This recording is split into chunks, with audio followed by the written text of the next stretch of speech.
اعوذ باللہ من الشیطان الرجیم بسم اللہ الرحمن الرحیم۔ السلام علیکم اسٹوڈنٹس، آج ہم سورہ انفال کی آیات 11 تا 19 کریں گے۔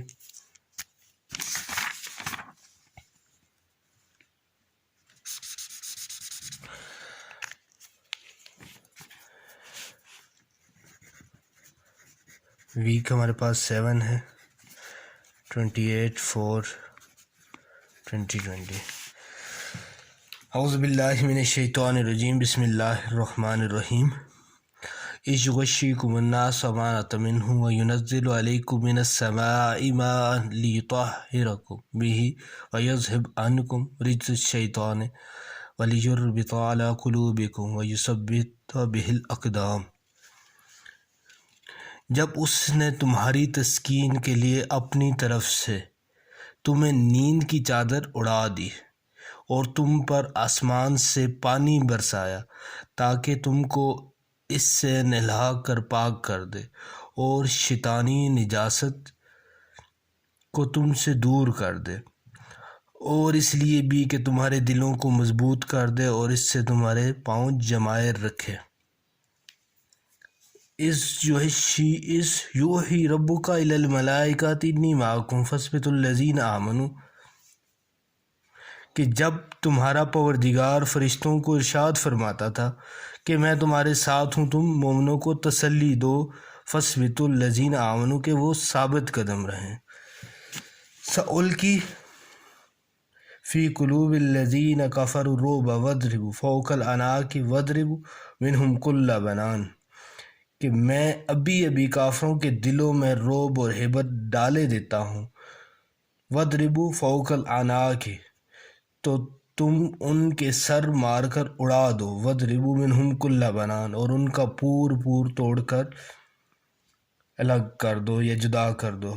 پور بچو، حصہ بند جس کے لیے آپ لفظ استعمال کریں گے۔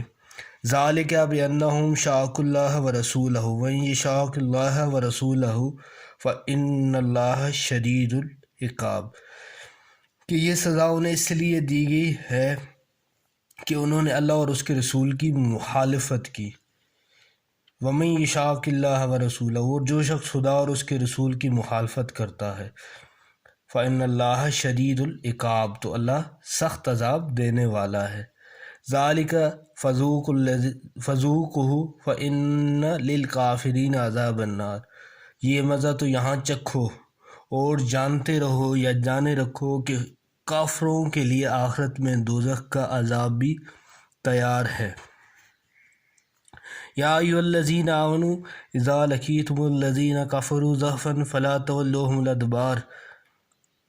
یا ایھا الذین آمنوا، اے اہل ایمان، اذا لقیتم الذین کفروا زحفا، کہ جب میدان جنگ میں تمہارا مقابلہ کفار کے ساتھ ہو، فلا تولوہم الادبار، تو ان سے پیٹھ نہ پھرنا۔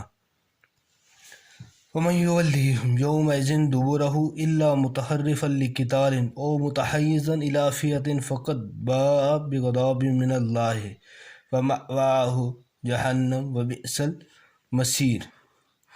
اور جو شخص جنگ کے روز اس صورت کے سوا کہ لڑائی کے لیے کنارے چلے، یعنی حکمت عملی سے دشمن کو مارے یا اپنی فوج سے جا ملنا چاہے، ان سے پیٹھ پھیرے گا، تو سمجھو کہ وہ خدا کے غضب میں گرفتار ہو گیا اور اس کا ٹھکانہ دوزخ ہے۔ وبئس المصیر، اور یہ بہت ہی بری جگہ ہے۔ یہاں پر بچوں دو چیزیں ان کو ذہن میں رکھیے گا۔ پہلی بات تو یہ کہ جب کفار سے مسلمانوں کا مقابلہ ہو تو وہاں پہ اس میدان سے بھاگنا جو ہے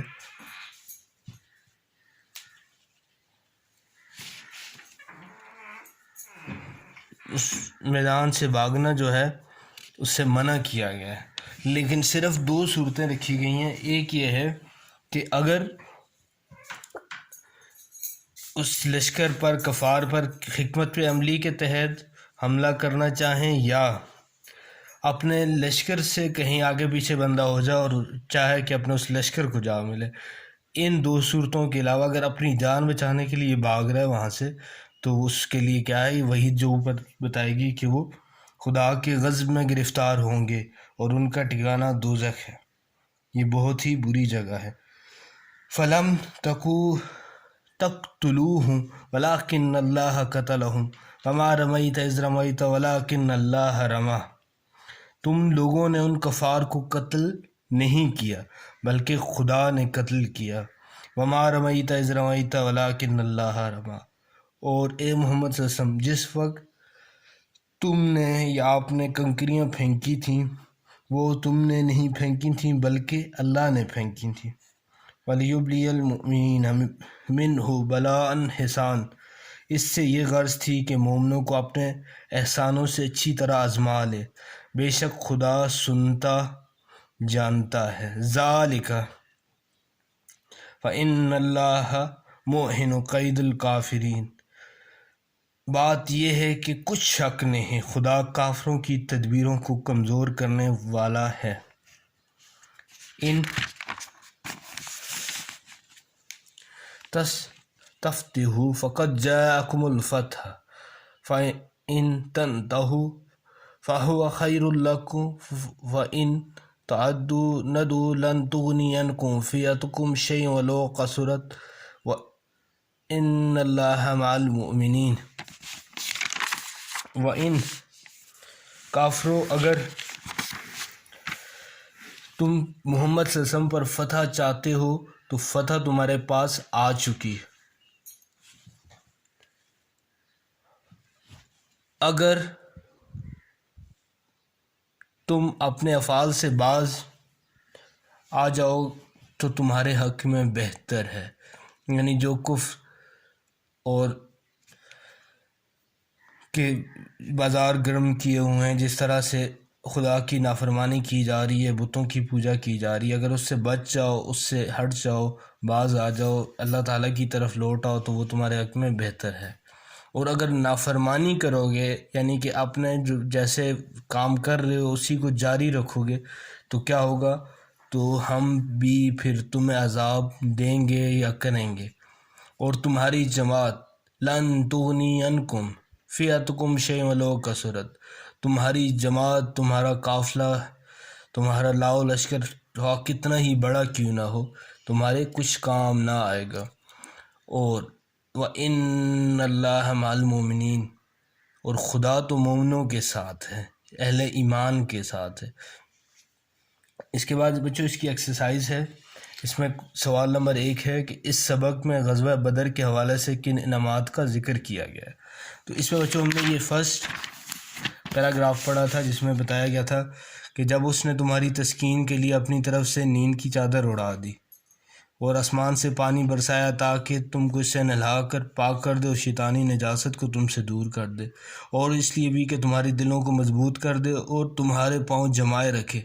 یہ جب تمہارا پروردگار فرشتوں سے فرماتا تھا کہ تم مومنوں کو تسلی دو کہ ثابت قدم رہیں، میں کافروں کے دلوں میں تمہارا رعب ڈالے دیتا ہوں۔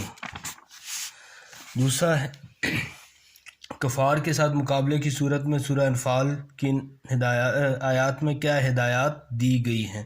اس کا بچوں یہ جواب ہے آپ کے پاس کہ جب میدان جنگ میں کفار سے تمہارا مقابلہ ہو تو ان سے پیٹھ نہ پھیرنا، اور جو شخص جنگ کے روز اس صورت کے سوا کہ لڑائی کے لیے کنارے کنارے چلے، یعنی حکمت عملی سے دشمن کو مارے یا اپنی فوج سے جا ملنا چاہے، ان سے پیٹھ پھیرے گا تو سمجھو کہ خدا کے غضب میں گرفتار ہوا اور اس کا ٹھکانہ دوزخ ہے۔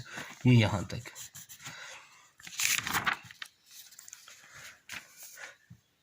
تھرڈ کوشچن ہے بچوں کہ کفار کو خطاب کرتے ہوئے ان آیات میں کیا تنبیہ کی گئی ہے۔ کفار سے ان آیات میں کہا گیا ہے کہ اگر تم محمد صلی اللہ علیہ وسلم پر فتح چاہتے ہو تو فتح تمہارے پاس آ چکی ہے، اور اگر تم اپنے کاموں سے باز آ جاؤ گے تو تمہارے حق میں بہتر ہے، اور اگر اسی طرح سے نافرمانی کرو گے تو پھر ہم تمہیں عذاب دیں گے، تمہاری جماعت کتنی ہی کثیر کیوں نہ ہو تمہارے کچھ کام نہ آئے گی، اور خدا مومنوں کے ساتھ ہے۔